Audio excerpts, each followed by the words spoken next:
Since our founding, the hours we work, the tasks we perform, the services we provide, and above all, the way we provide these services, have all supported our singular mission, improving the quality of life of our people and those we serve. This is the most important differentiator of our company. It makes what we do unique. It is a source of pride and inspiration for all of us who work at Sodexo. Today, we take a step further towards our goal of improving quality of life by unifying the way we envision it and how we embed it into every aspect of our work. Following extensive research, we identified 6 dimensions known to affect quality of life on which our services have a direct impact. Ease and efficiency.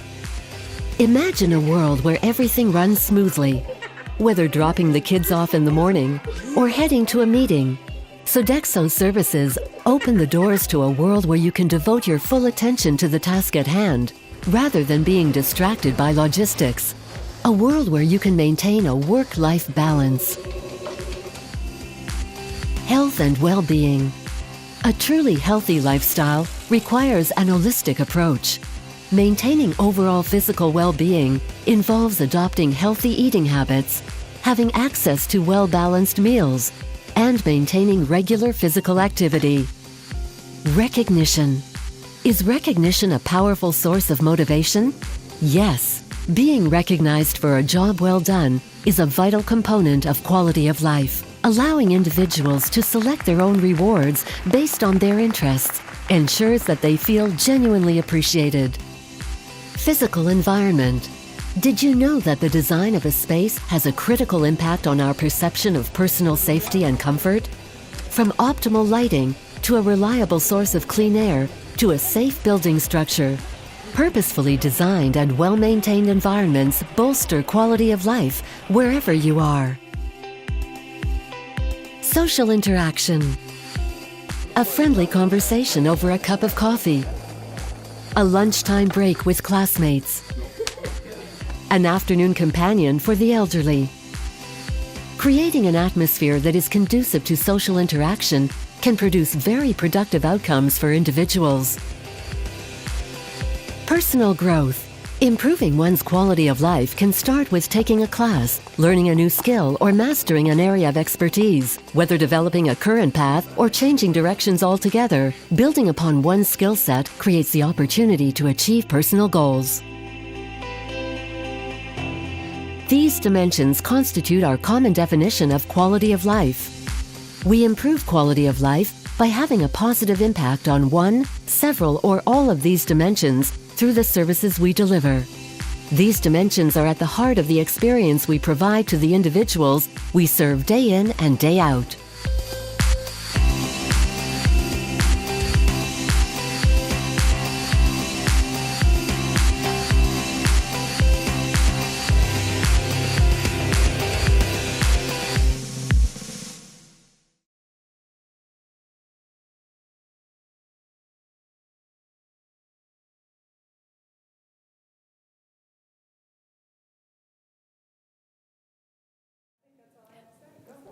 I think everybody's got the routine by now, but thank you so much, Joy. So, again, thank you for being here. I know it's the last morning. I know it's hard to get up for an 8 o'clock session. Believe me, we do know. Yeah. So, my name is Mel Coppola, and I come to these conferences and into the healthcare arena by way of being a family care partner, primarily. I also worked in the home care field for a few years when I learned about all this. I've since started a company called Hearts in Care because I really believe that relationships are the focus of any good care setting or caregiving. And I'm also an educator, as is Kim, and a mentor with the Eden Alternative. So that's a little background on me. And I am Kim McRae, and I got into this as well as a family caregiver, care partner. Within 5 years, my husband and I took care of and lost all three of our parents. And when my dad died, I inherited my mom, and I was 35 years old, and she had yet undiagnosed Lewy body dementia. So my background's consumer marketing and PR and advertising, but I was thrust into caregiving when I was 35, and that's how I got into this space. So we both have a very shared passion around the consumer, angle. Right. The consumer part of this. And we're really here this morning. We don't have all the answers, and we don't pretend to. But we think this is so important to just raise awareness of all the different stigmas that come at people as they're getting older, as they're entering service, the time when they need services, whether it's at home or in a setting, a community setting. So that's really why we're here this morning, and we're so glad that you find this is important and wanted to share time with us. So again, I want to say thank you. Kim and I present together quite a bit. We teach together, so you'll find we say, but Kim, but Mel. So we go back and forth a lot. Hopefully we'll keep you awake and stimulated as we go through. So we want to dive right into this and really understand what it is we mean when we talk about stigma. And Mel, if I might add. Wait a minute, how did that get there? I don't know. I think we were supposed to be in the beginning. Okay, don't look. Yeah, everybody close your eyes. So this is a sticky topic. So what we're going to do, y'all, is we're going to leave politics and religion back there at the door. And we're going to just really try and have an open conversation about this without getting into some of the yucky stuff that's also pervasive in our world right now. We're going to acknowledge that. I've got some handy wipes if we need to wash our hands and get the sticky off, but let's be here in this space together and really have a good shared conversation about this. Thank you, Kim. I hope this is the right place. Yes, I can't go backward anymore, so it must be the beginning. If anyone hasn't used Prezi, this is Prezi, so you always go back to the main screen, so it throws you off, or it can. So let's see.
Wow.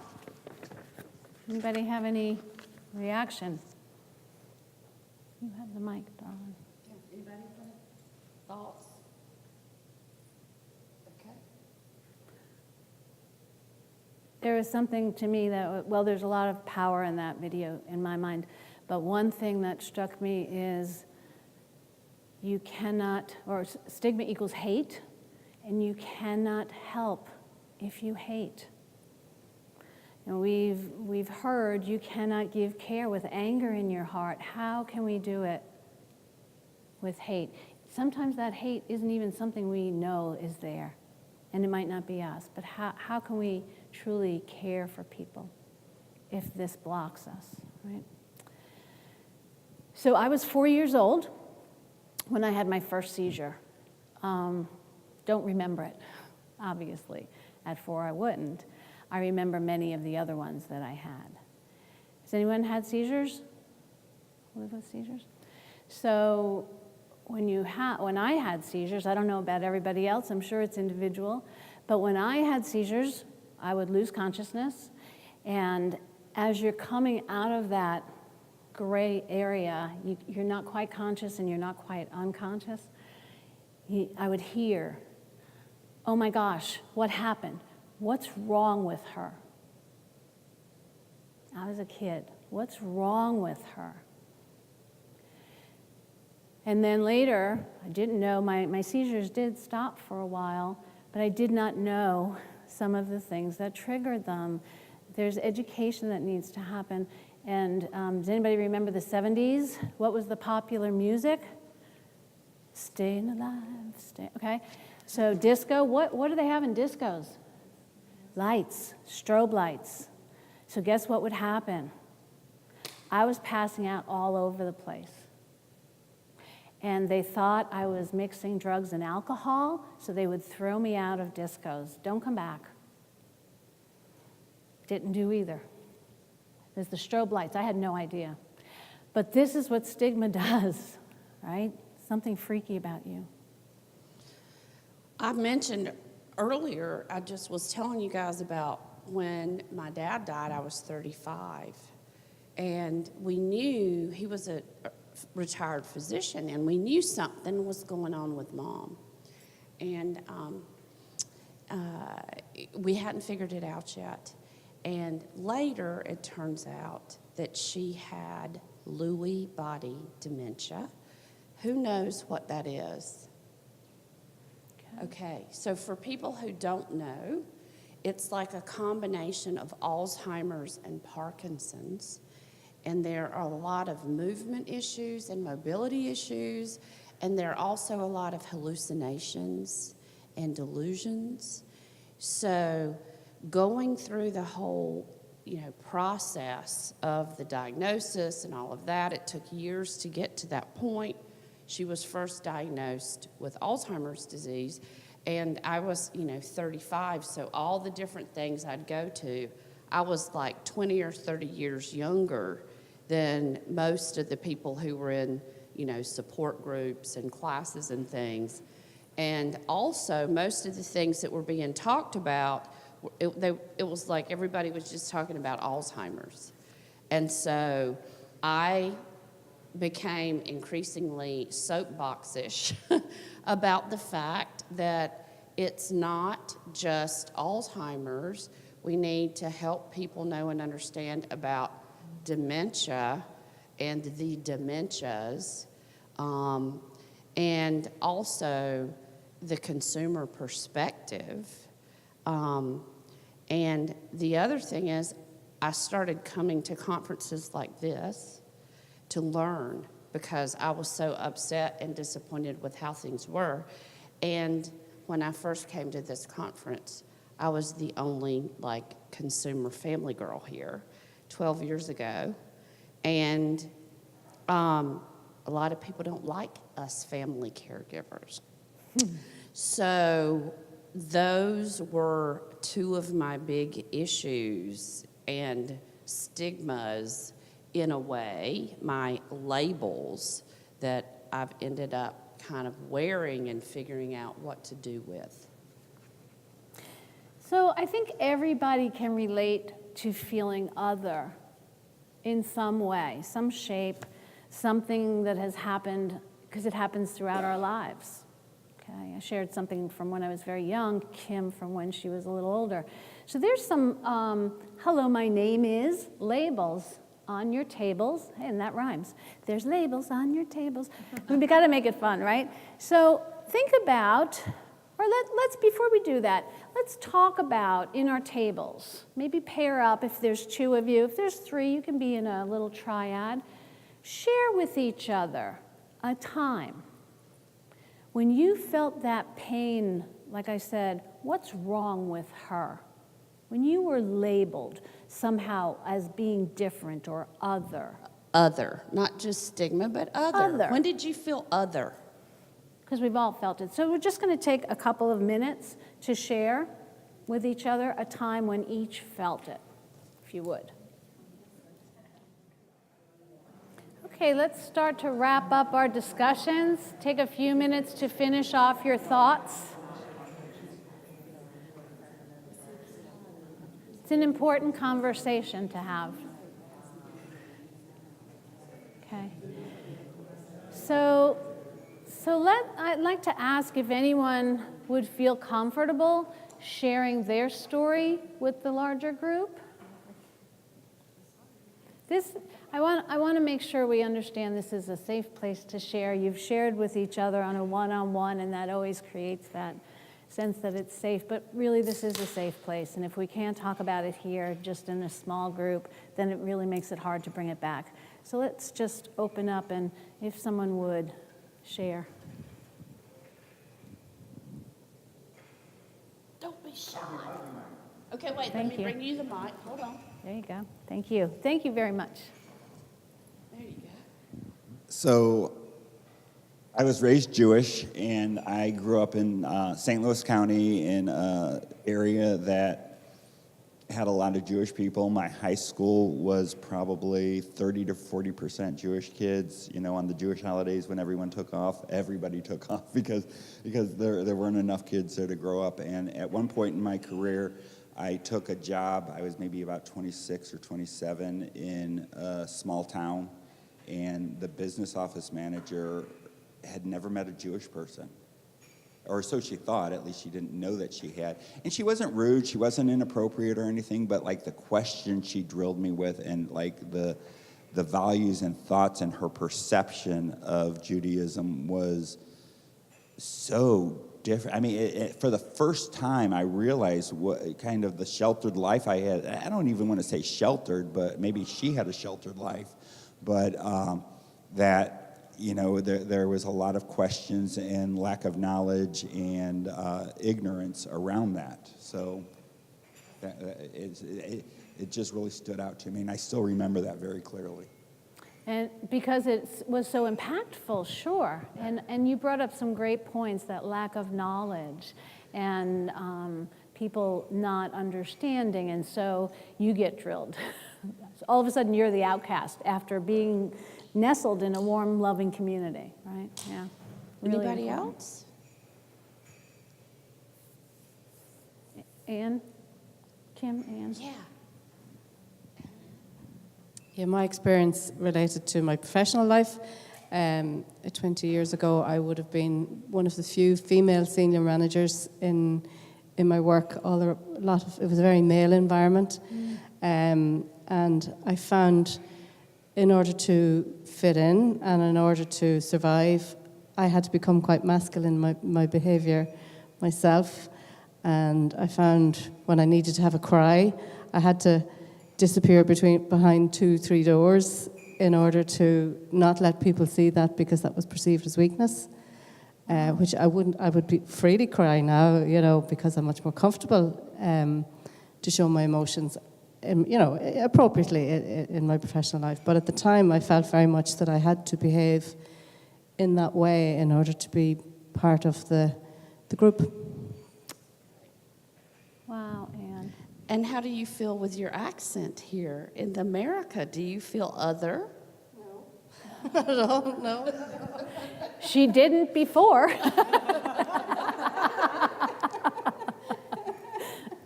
we'd met each other, so I felt comfortable saying that out loud. Good. But that's another great point, Dan, because you had to change the way you behaved in order to fit into others' perception of what was expected. And that's a really big point to make, that's what stigma and labeling does, right? So now there are labels on your table. You just shared with somebody one label or one stigma that you felt and you lived with. Go ahead. You may want 4 or 5. Let's lay those things. I don't want to smack my chest because it'll boom with the microphone, but let's wear those. Let's put those on and kind of show each other what it feels like to have that label. And Kim and I will do it as well. So take a minute. Does everybody have pens? Do we need some more? Kim brought some up here. Write them big so everybody can see them.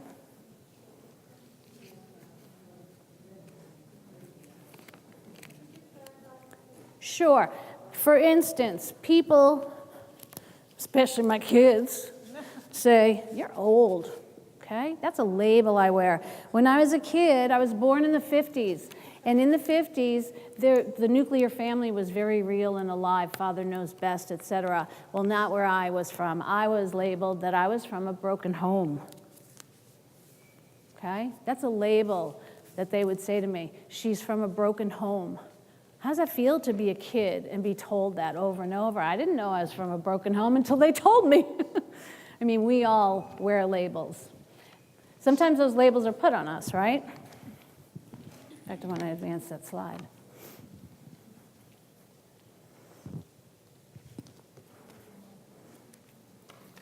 So do you have multiples like me?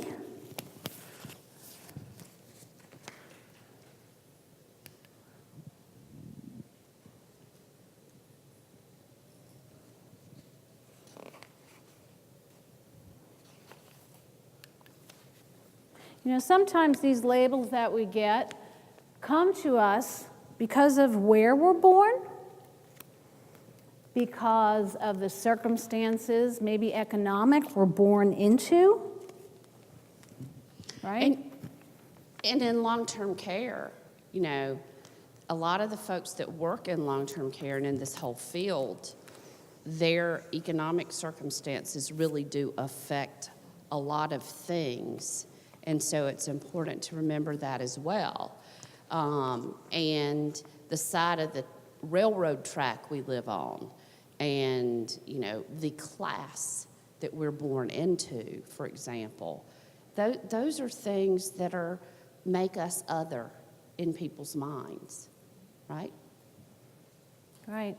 So when Kim and I first met, that was the first time my one-word syllable name, Mel, ever had 4 syllables. Well, male, because one of mine is being a Yankee. I'm from the North, she's from the South. These are more labels. I mean, there's so many that we wear, that we carry around with us. And to add to your story, and when I was young and working, I was doing a lot of work in New York City, and I was the Southern girl. And so a lot of people think Southerners are, dumb old Southern, crazy Southern people. And I can't help it. I don't sound like I'm from Long Island, no matter what. And so I was doing a lot of work in the garment district in Manhattan. And so for a long time, I tried to make my Southern accent go away. And I couldn't do it. But I was so aware of being judged for being Southern because I didn't feel comfortable in my skin with it at that point. But once I learned that I could, maybe cuss as good as some of the New Yorkers, then it became okay. And I don't know, did we scare the gentleman away who shared his story? But some of that is that lack of knowledge. And sometimes the lack of knowledge, when we relate it to the work we do, there's that fear, that could be me. So, Kim, do you want to set us up here? Yeah, so for the next piece, let's do a parade. And we're saying parade on purpose because we're actually wanting to really draw attention. So we're going to parade our otherisms. So if everybody can just come up front Yeah. and stand up here with us, make sure you got your labels on. Yep, get your Make labels. sure you got your stickers on. Everybody put on your stickers.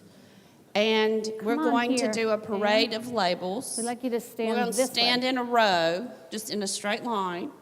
Everybody just, kind of on up line here. up like Yeah, along start like over with here. this table. Yeah, stand. Yeah. Start up over this end. Yep, thank you. Right at the wall. Thanks, Joy. Kim and I are going to be right in there with you. Yeah. I'll be bringing up the rear. Everybody just line up, and we're going to parade our labels. Got one more. Yeah. Just write one. One thing. Can make Bring it something with up. you. You're at the end. So what we're going to do is the very first person here. Do you want to explain this part? Oh, okay. So I thought you were going to start. I'll explain this part. Thank you, Matt. So what we're going to do is we're going to start with you, and you're going to come and you're going to look in Joy's eyes. You're going to make eye contact with her, and then you're going to look down and you're going to see what her labels are, and then you're going to look her back in the eye again. And then you're going to move down and do it, and you're going to move down and do it, and you're going to go down the line and end up down there. And then we're going to just rotate out. Do you also have to point in their face? No, If that comes to you don't have to point. If you feel like you need to do that, you do it. You can know? if you want to, Joy. So why don't you start, Dame Marie?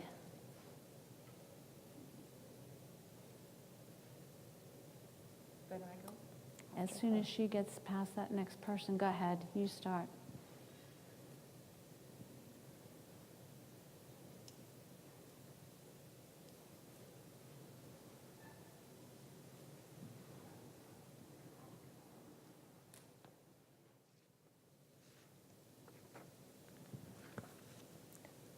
Thank you.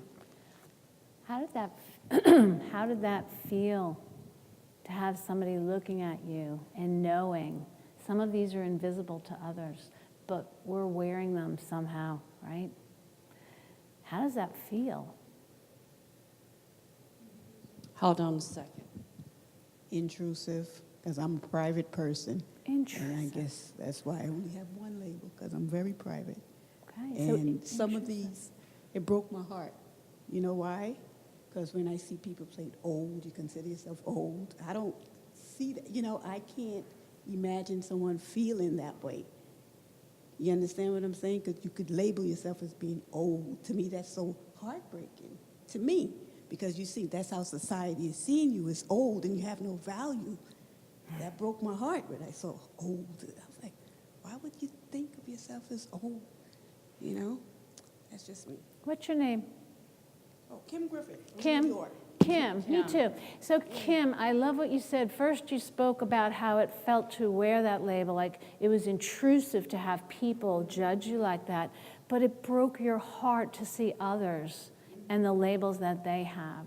And that's just so poignant. And thank you for sharing that. Anybody else want to add? Yeah, please. Here she comes, here she comes. Some of the labels are quite obvious. Like for me, I could have easily put black because that's what most people see, but I made sure to put Jamaican because, just to debunk the generalization of that. But also, there's a lot of pride for me wearing a lot of these labels. I feel amazing that I'm a young Jamaican black woman where I am right now because despite a lot of how stigma would limit you, I've been able to exceed those limitations, and I feel good to wear these labels. Well, good. Thank you. Thank you. That is, I can't clap, but that is an awesome thing to share. Some of them we can wear with pride, and we should wear with pride. Did you have something to say? Okay. Just scratching your chin there. Thank you. I was impressed and awed by the fact that everyone seems so honest in putting forth labels that some are obvious and a lot of them are not.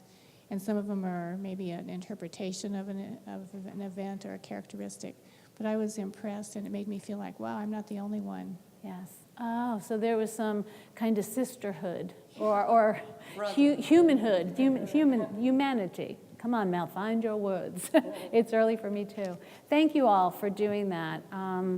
It can be hard, but I think it's very, it builds the awareness that we're trying to get to. So please leave these on. There's a reason for it, so don't take them off just yet. And thank you for sharing that, all of you. So these labels that we have, these things we're called, etc. There's privilege, and there's power, and then there's oppression that comes. And I don't know if you can read that, but privilege, okay? Privilege gives the benefits to the members of that dominant group at the expense of the others, right? The target groups. And characteristically, that feeling of being privileged is invisible. And here we are, two white girls talking about privilege, so you can interpret and think about all kinds of different ways that that can be thought about in things that are going on in the world. I mean, there are lots of avenues that that could go down, but we're leaving that stuff out at the door. But this hit home for me, this whole idea of privilege. I grew up very poor, okay, kind of like what Kim said, on the wrong side of the tracks. And so I never considered myself privileged. I thought of it in a very different way. But 2 years ago, right here in Chicago at Pioneer Network, I did a presentation on well-being and the LGBT elder. And I presented with a gentleman named Troy who works at the Center on Halsted here in Chicago, which is an LGBT resource location. I can't think of my words. I'm sorry, the caffeine's not there yet. And as we present, and I've had gay friends all my life. My best friends are gay. So I never even thought about it, but he said, all of you who are heterosexual have grown up with privilege. You never had to think about how you presented yourself to others, because we grew up in the 70s. And coming out was not yet a thing people did, maybe to one person. So you had to play the part. So I was blown away by this thought, and oh my gosh, did my friends think I was privileged, and did I treat them differently because I had this invisible privilege that I didn't even know I had? And you know, it says here, they're frequently unaware that they're members of this dominant group because we see ourselves as human beings rather than a stereotype of the gay guys or my lesbian friends. Wow, we have privilege.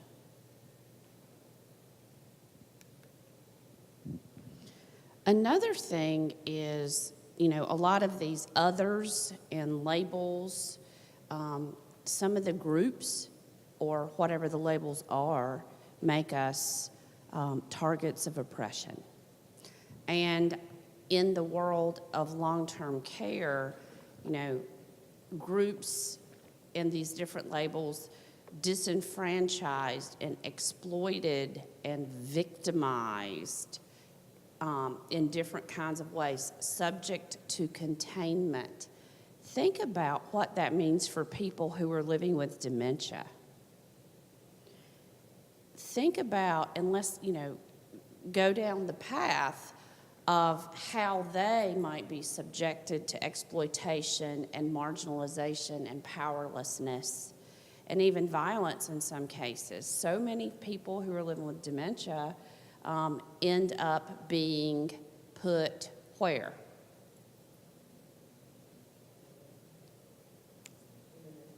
In a nursing home, but they end up being put in a locked unit.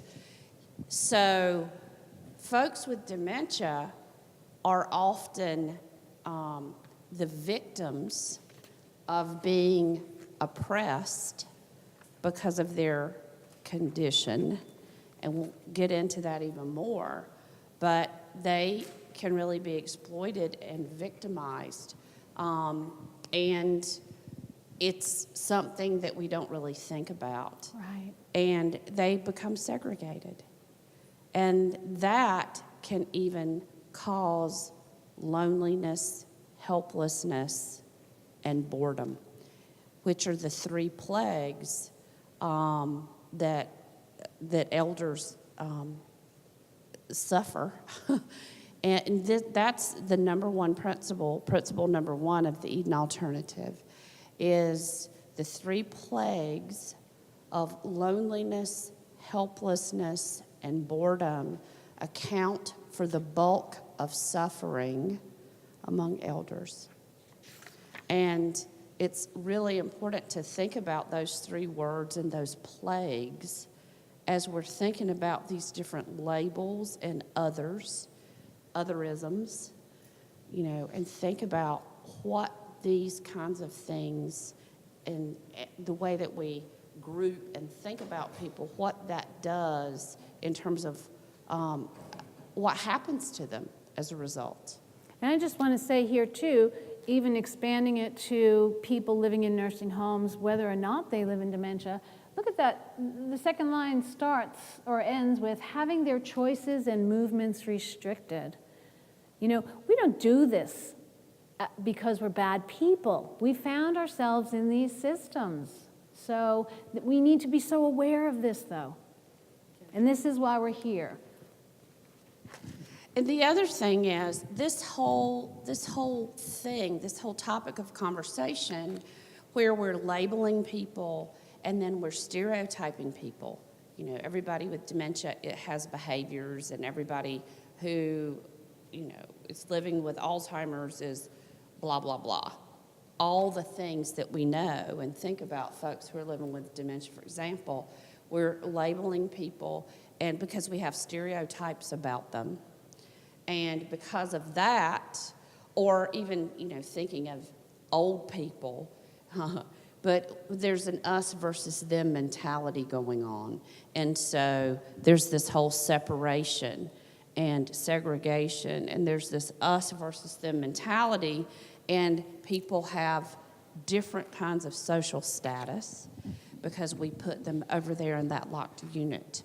Or once people go down to the nursing home corridor, the other residents don't want to go over there, for example. Or, I don't want to go down there, I don't want to see it.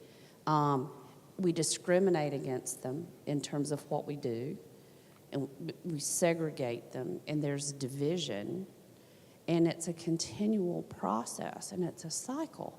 So no matter kind of where you come in, it just keeps going round and round, and it's going on. It's like a snowball effect. And what does it do to people? What do you feel ultimately with all this labeling and living with these labels? Yeah, just yell out, kind of. And we started kind of talking about that already in the line. How did you feel? And you were Kim. You said it so beautifully, the way it made you feel.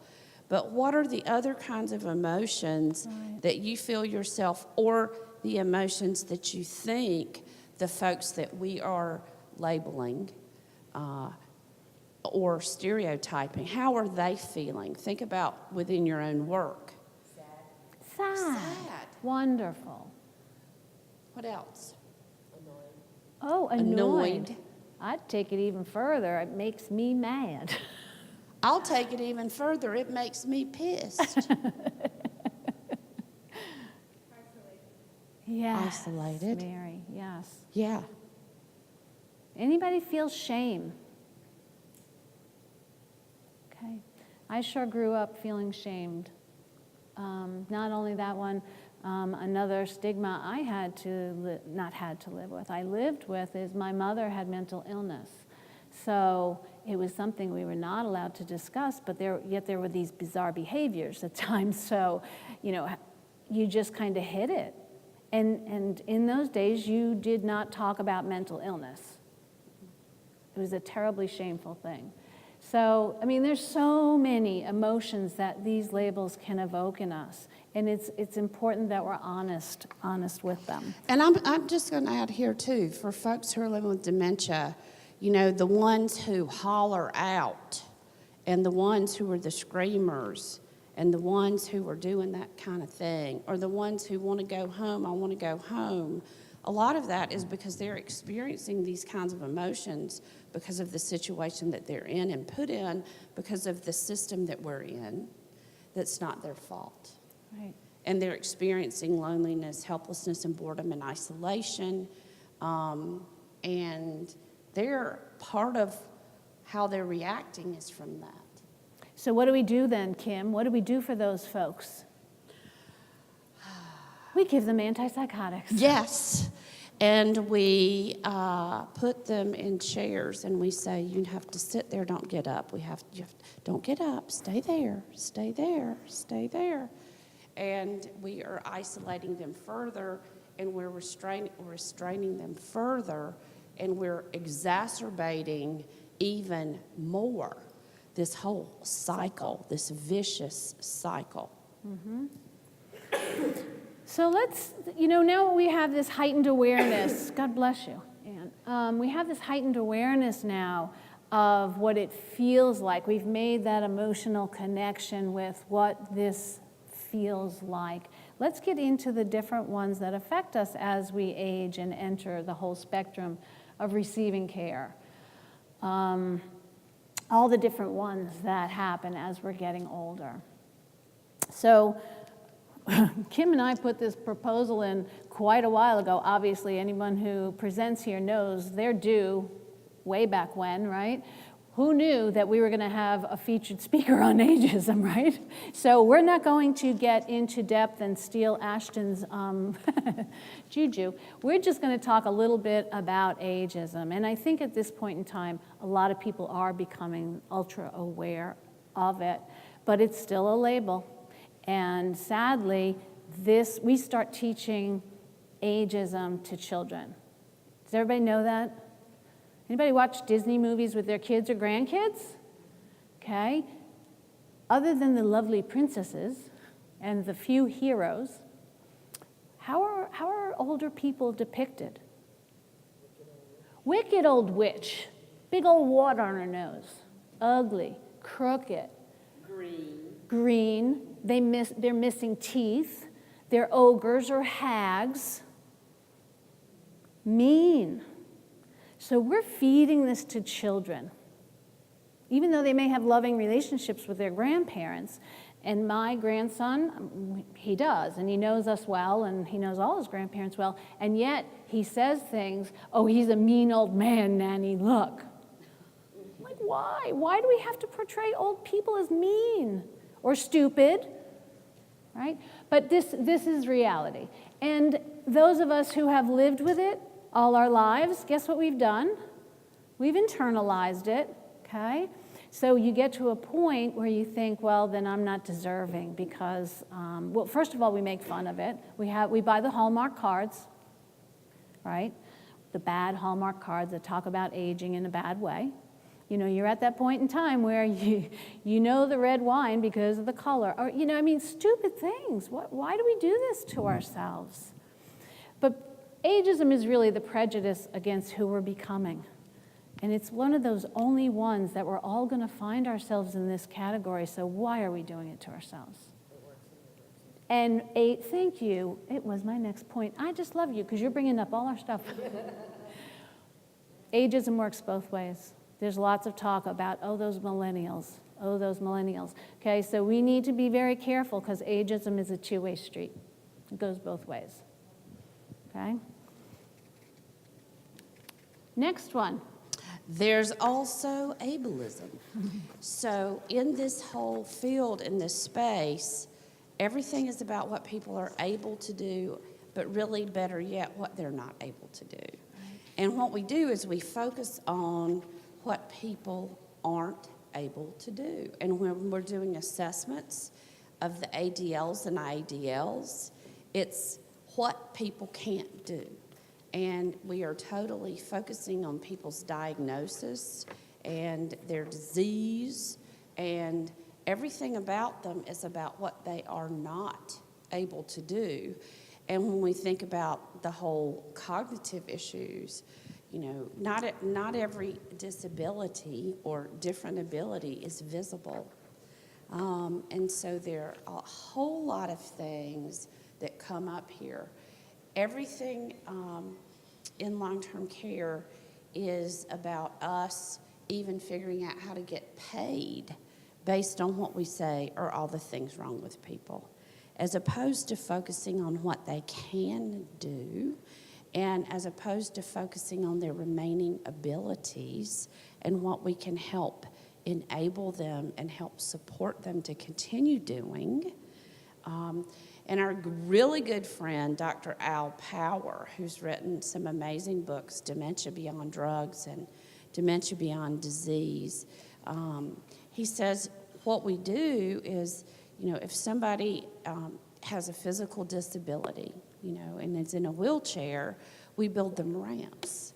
And we have the ADA to help make sure that people who are living with disabilities are able to continue functioning and being productive and present and in the world and being a part of community. But when people are living with different cognitive abilities, we just try and make them do what they were always able to do. And it's almost like taking a person in a wheelchair up to a big step of stairs and saying, get on out and just go up those stairs. We're not thinking about how to build cognitive ramps for people who are living with different cognitive abilities.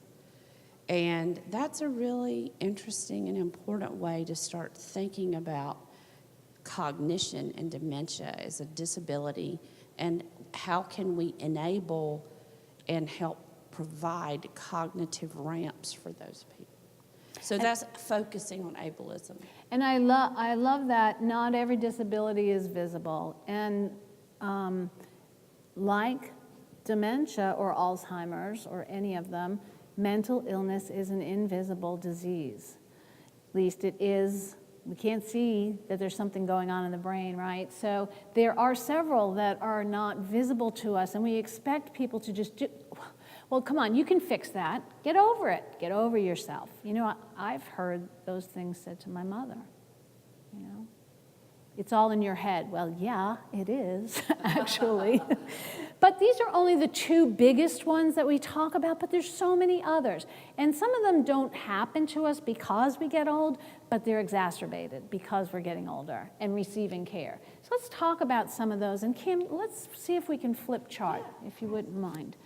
So, you've heard us talk about ageism and ableism. Racism. Okay? Racism isn't something that happens because you get older, but it certainly could become an issue depending on where you live. If you're living in a nursing home that's predominantly white, if you are member of the LGBT community, okay? If there's homophobia, oh my gosh, he's making passes at me. Do you think this happens? It does. It does. So what others? We have a few up here. Let's add LGBT up there, please, Kim. Yeah. Because it's certainly something that I fight for, and it's important to me. And I'm here, so I can say it. What other ones do you know of? Can you think of? Marginalized groups, or? Well, both marginalized groups, or how we might. Not through because we're bad people, but what are people even labeled as? So I see a lot, it's like California, so it's Medi-Cal, but Medicaid, like it's a payment source. Yeah. Right. So people become, right, a payment source. Thank you. Not just classed as in class, but it's like, what class? Yeah. Right. Right. And I like that they become a payer source because they become less human when they're a payer source. I have a Medicaid bed, right? You don't have a Medicaid bed, they're CMS certified, therefore I never ever bed additional. Right. Sorry, people are fired up about that. Yeah. Good. You should be fired up. What else? What other ones can you think of? Nationalism. Good. Someone's nationality. What else? Like can't walk over that way because of the projector, so I came in the middle. Political. She's nice, except she's a Democrat. Actually, that was told to me. So. People can lose personhood in long-term care. They Yes. become room number. Yes. Diagnosis, Yes, room number, diagnosis.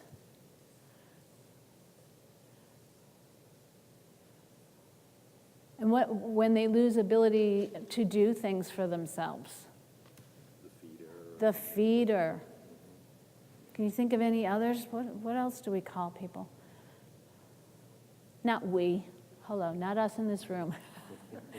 That's right, not in our Not here. I think that let's stop the hook.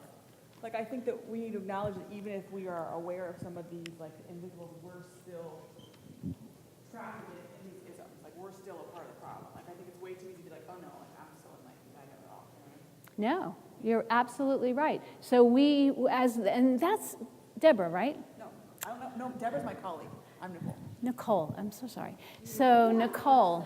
No, I feel like the undercurrent of this conference for me, and it's my first time, so I want to be respectful, has been that throughout we have not acknowledged the power dynamics and the class differences in the industry as a whole and in the conference. Like, what the sessions I have seen led are largely led by white people, particularly white men, which is fine, but I do feel like there's voices not being lifted up. I see a lot of us who are younger in this session, because I'm guessing we feel this, even if we can't articulate it, because in the last 4 days, we've been like, oh, the young people, the this, which I appreciate. I am young. I'm 36. Moisturize a lot, trying to keep it, But still, like, right, yeah.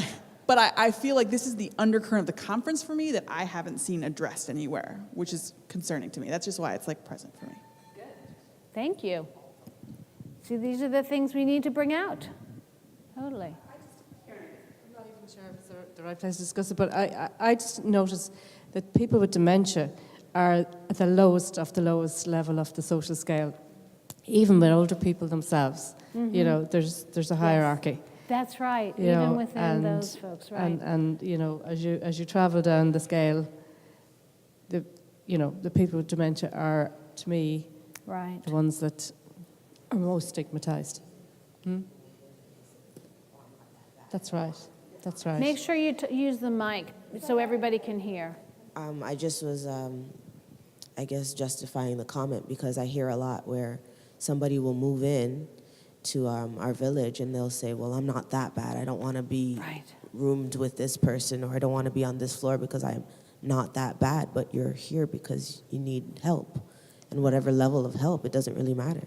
Right. I'm going to go ahead and jump and say that really fast. It's something we were going to say later, but I'm just going to go ahead and say it's not even just for the elders, it's for all of us in the space, and it's for all of us who work in the space.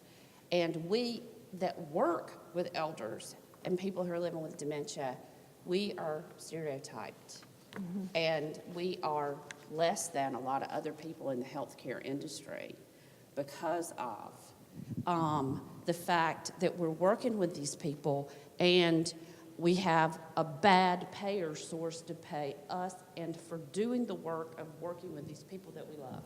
So 2 comments. One is I think there's the guilt by association when we have families that can be challenges for us. Right. And that causes some intention or ill intention towards the residents that we work with. Wow. That's good. And then the other thing that I've noticed, particularly in one of the properties I work with, is a CCRC, and the generalizations and the views of individual residents that are in different settings, whether it be the independent living or the assisted living or the memory care or the skilled nursing, and wanting or not wanting to be around those people. Right. Excellent point, yeah. I'm experiencing that one myself, working with a CCRC right now. Don't want to move to that level. And so it's not just, we're talking about not just us who work in this, we're talking about not just us families who are making y'all have a hard time or who, right. We're also talking about the elders themselves, the folks who are living in, and they could not, I mean, they could be young people we've got so many young people living in homes and different settings and using different services, because we're not just talking nursing homes. It's home community-based services and everything. And so it's all of us as a society who are prejudiced against these things ourselves. And even when we're doing marketing of the places, and, oh, we don't want to see that part. Oh, we don't want to take y'all on that part of the tour because we don't want to freak you guys out. It's all of that combined. Nicole had her hand up. Yeah, here. Some of the conflict I see in facilities between staff and residents is because the residents have preconceived notions about the staff. In my area, often the staff members are of a particular racial group, and the residents will maybe have challenges understanding them, and they'll attribute everything to the problem with that staff member and say particularly ugly and hateful things to that staff member. So I can understand why the staff is like, I don't want to care for whomever because I'm tired of them saying things to me or being challenging to deal with, and it is because of a class or race issue. Yes, totally.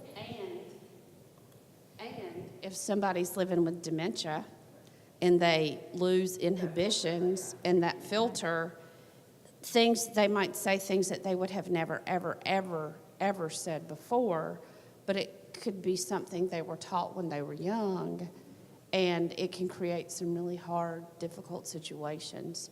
So there is a lot of work that we have to do with that. And we want to move us along. Yeah. But I think, Nicole, you bring up that point. We're going to talk a little bit about education.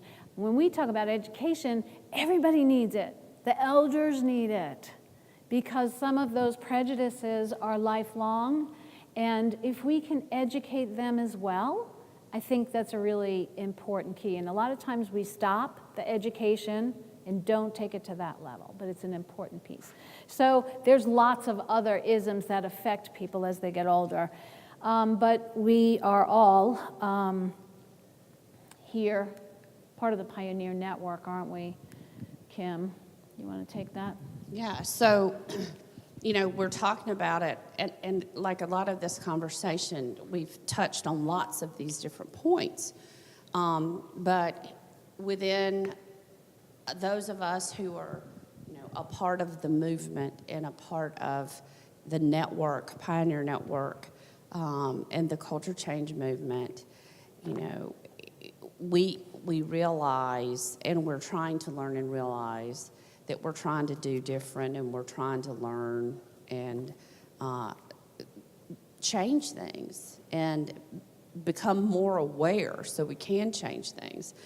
And part of this is realizing, just having an open dialogue about this kind of thing and bringing these kinds of things up and trying to figure out what to do about it.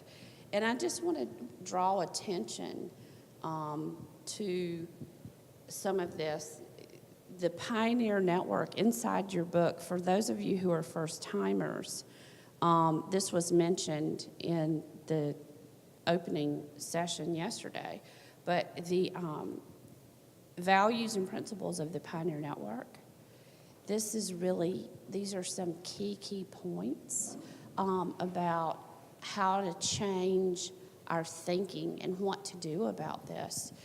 So the very first one is know each person, and that's including ourselves, and having a kind of a personal transformation and a personal aha when we're figuring out how we're thinking about ourselves and how this whole conversation fits within us, and thinking about knowing each person and how that relates, in every different kind of way with this.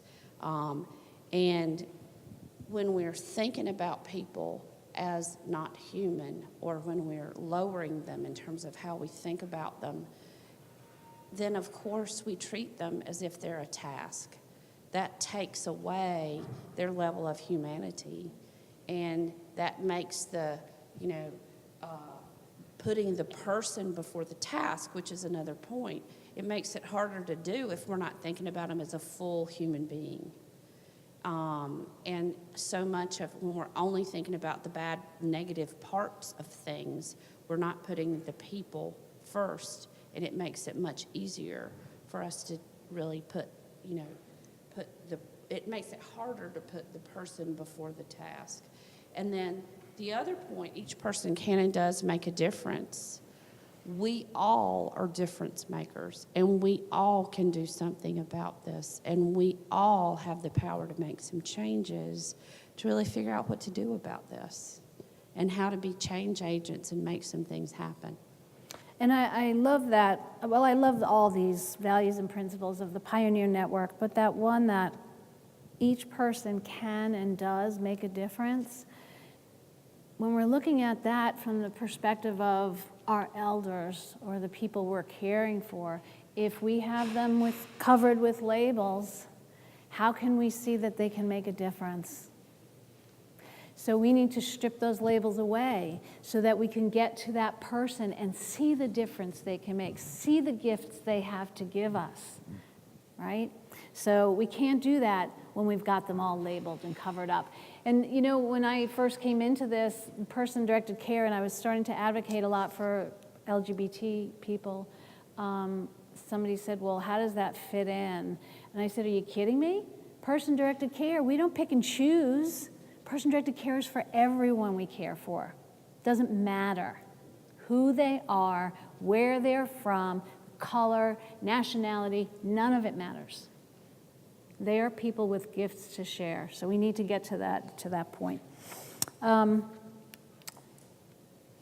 So the other thing is a lot of the elders, they're so, and society in general, they're so used to being thought about as old and marginalized and what's wrong with them that it creates learned helplessness and internalized stigma. So a lot of this, people have internalized stigma just from the way we've thought all of our lives. And that can really lead people to think they're not deserving of dignity and respect, or because that's the way things have always been done, you know, for example. And it can cause a lot of really bad situations. I found an article, a blog by a woman named Kathleen Mears, and she's lived in a nursing home for years in a wheelchair. She needs full help, full assistance with living, and this is about mealtime and having to be helped to eat. And here's what she wrote about having to be helped to eat.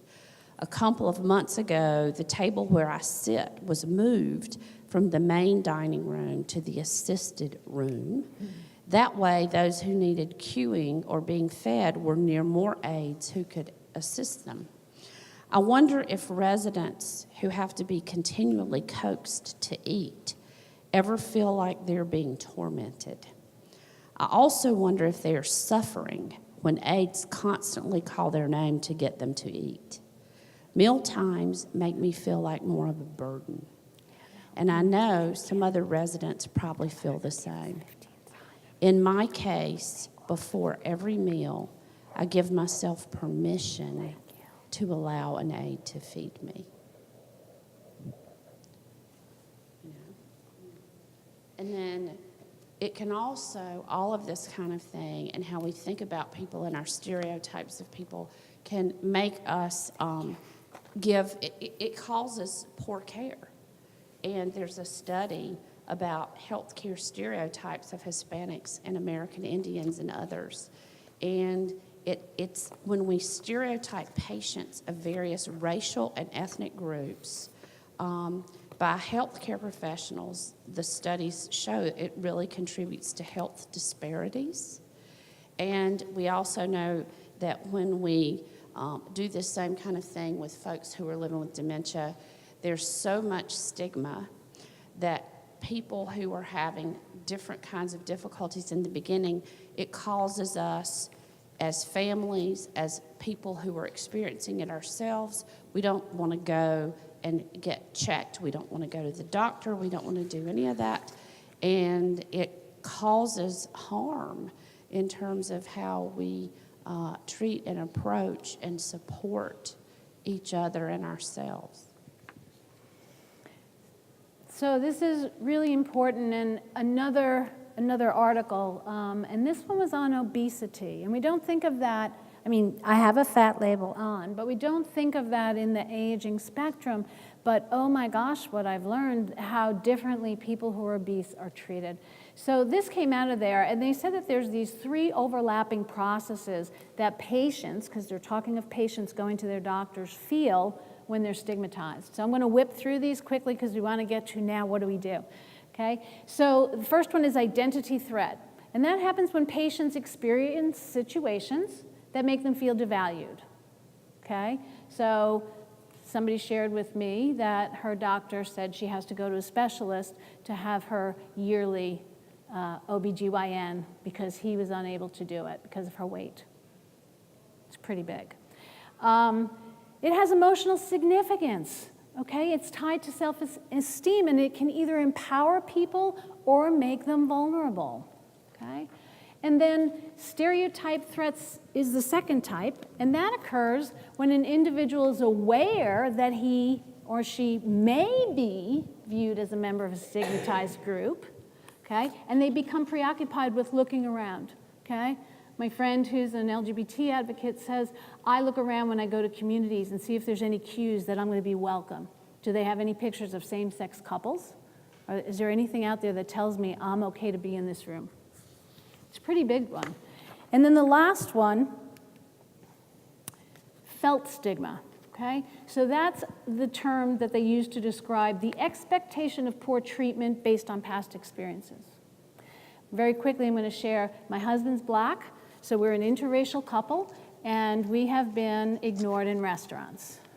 I live in Florida. I know it's the South, but it's not deep South. And even in a city like Tampa, we are ignored.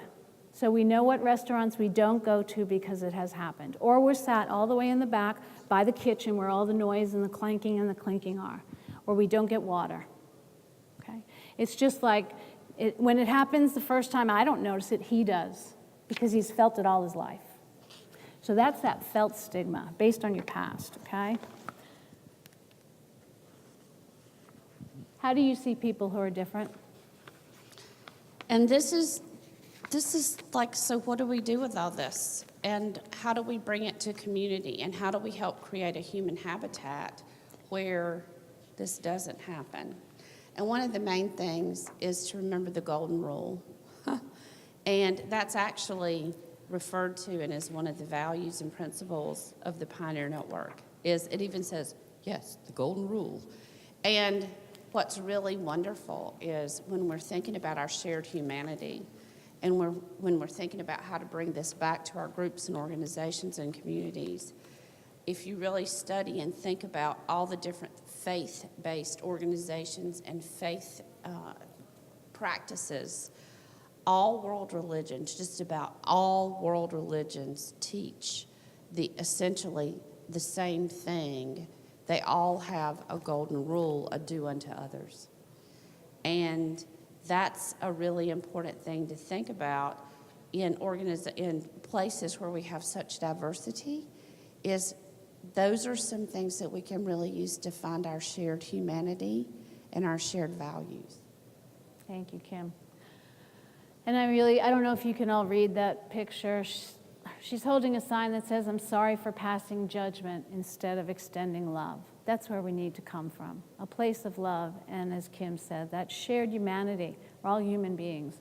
So we spend a lot of time building that awareness and having that experiential component so that we could know now how to bring this back. So what do we do? How do we become an ally for people who have all these labels? Right, so the first one, education, education, education. So this is part of your action planning. So there's index cards on the table, there's pads. What are you going to do with this? We have to make others as aware as we have become, because once you see something, you cannot unsee it. Okay? We have to bring this back. We need to educate elders. We need to educate care staff. We need to educate the greater community. We need to educate families. Yes. We need to educate the media. What are some ways that you guys can think about and work on education, education, education in your worlds, not just where you work, but in the communities and neighborhoods in which you live. Right. And another way we can be educating and raising awareness is with the words we use. Now, you all got this when you came here. It's a commitment to use person-centered language, okay? What words can we use that help strip away these labels and really put more empowerment into people? You know what words? We know one of them. May I dare say demented? Right? So we don't use that word because it's offensive. What do we say? People who are living with dementia Right. say that words like demented make them want to curl up and die. And there's an organization called the Dementia Action Alliance, and there is a document that's been created called Words Matter. What? The DAA document. Yes, words matter. Words yes, matter. Sorry, didn't know which one. And it's daanow.org. And people with dementia came up with the list of words not to use and what they want us to use instead. So I really suggest that you all check that out. Words matter, and it's daanow.org. And then there's also on the Pioneer website, there's May Day, an article written by Karen Schaineman with great words that are institutional that we need to switch to. And the Eden Alternative has a document called Words Make Worlds, and that's another one with some good language changes. But if we say people living with, whatever the condition is, it puts the person first. So that's a great starter. Starting with person-first language and helping us all change that and raise awareness about this. And this is something that doesn't cost any money. That's right. Nicole had her hand up.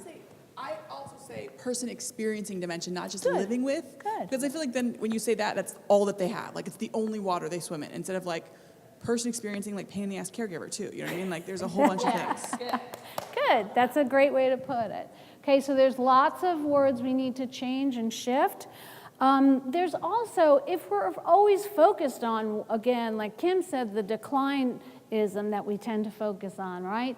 Let's instead focus on well-being. How can we, and there's copies of the well-being, I think, on your tables, or we're giving them out?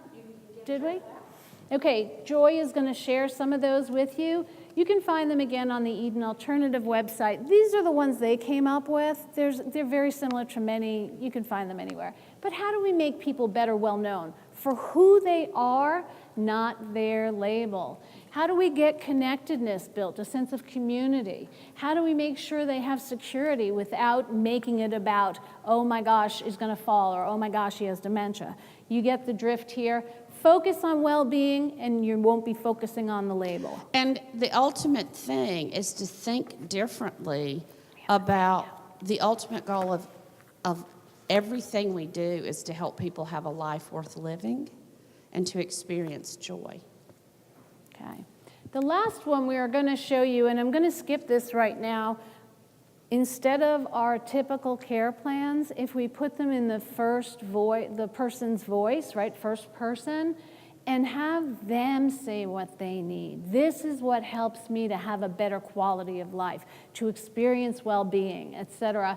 Does everybody know who this is? Anybody? This is Richard Taylor. Richard was a gentleman living with Alzheimer's disease. Experiencing. He was an advocate. He traveled internationally and spoke about it. He was one of the first real advocates coming from the person living with the condition. So Richard Taylor is his name. Bookstore has his book. Do they have his videos here? You can go talk to Kim if you want to know more about Richard. Kim and Richard were good friends. For the sake of time, I'm going to skip the video, but it's very powerful, and it is on YouTube.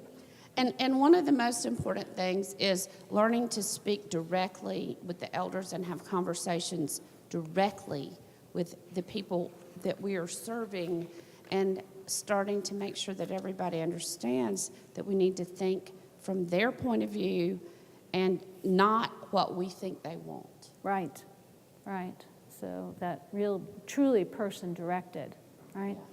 So, I skipped it.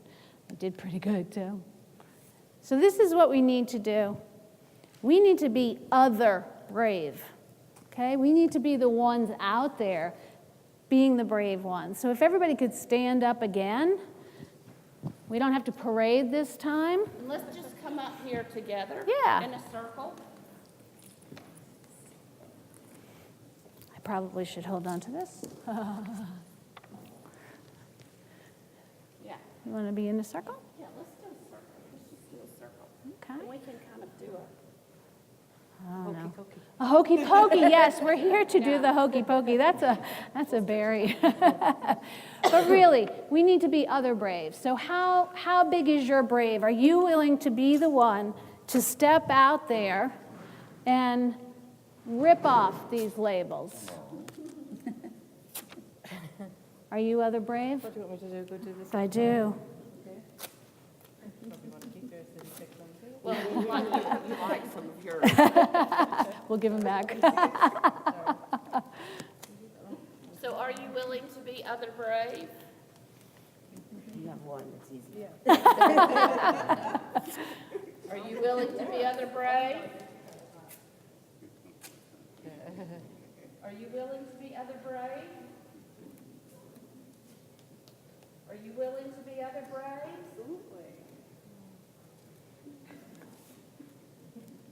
Are you willing to be other brave? Oh, I'm sorry.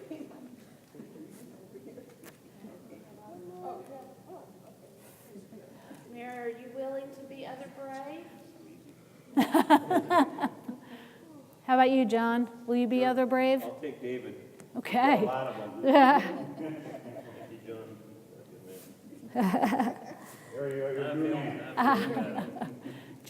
David, are you willing to be other brave?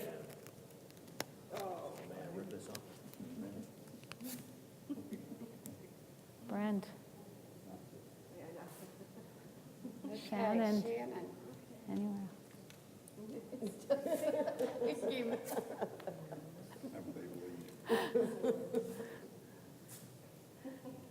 Deb.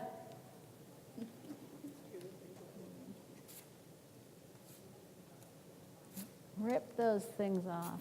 There you go. Rip it good. Heidi. Well, there's a few of us.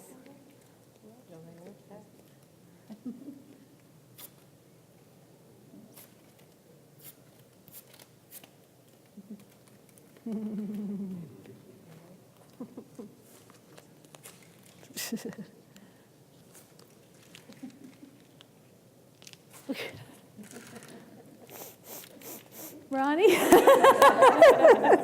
was like, please, somebody help me. I will unlabel Oh, go ahead, you. rip those suckers. Find that. You know, don't take the mic off, you know. Stuck on your... You're done. Thank you. I think we all deserve a round of applause. Thank you. Thank you. Now go back, go out and be other brave. Other brave. One second, if you don't Yes. mind, I'm going to share a quote with you. Please, John. It's kind of a neat one that I heard recently, and I passed this on to some resident council meetings. And this is from Andy Rooney. He was used to be on CBS. wait. Here, it's right here. It's right there. Sorry, just saw it. So it can be captured, so they can hear you. Okay. And I'm an ombudsman with the Illinois Long-Term Care Ombudsman Program. I heard this quote recently, and I've used it a few times. It goes like this, and it's from Andy Rooney, who was a TV journalist on CBS, 60 Minutes, if you recall. It goes something like this. The idea of living a long life appeals to everyone, but the idea of getting old appeals to no one. So there's a challenge, I think, That's of having people don't feel like they're getting old, Right. but living a long life. It's a little bit of an oxymoron. Well, thank you all for being here. We're here. Sorry we're just about at the time limit, but we're here if you have questions or comments. And I really appreciate you being here with us. The code is 705 for nurses. Thank you.